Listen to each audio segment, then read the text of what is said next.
Welcome back to Freedom's Ministry, April 24th, 2026. A cloud of witnesses. Boaz. There was a relative of Naomi's husband, a man of great wealth, of the family of Elimelech. His name was Boaz. Ruth 2:1. It's been a staple of Hollywood movies, British theatrical comedies, and more than a few television series. A rich widower, preferably with young children, hires a nanny with whom he falls in love, marries, and they live happily ever after, as the fairy tale sentence goes.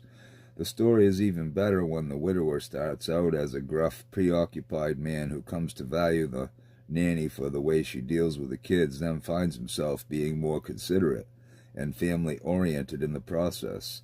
That's not the story of Boaz, of course. Ruth was married to the son of Naomi, a distant relative of his, but perhaps you can get the sense of how transforming Boaz's kindness were.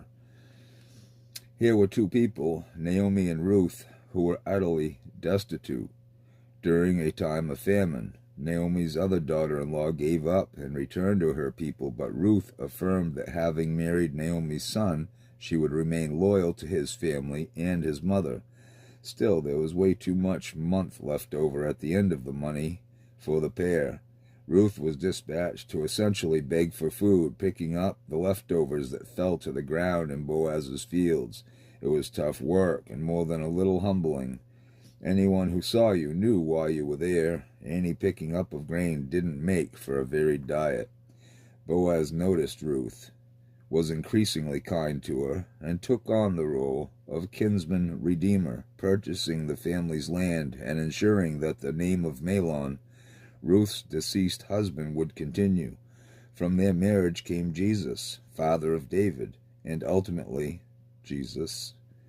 From their marriage came Jesse, From their marriage came Jesse, father of David, and ultimately Jesus.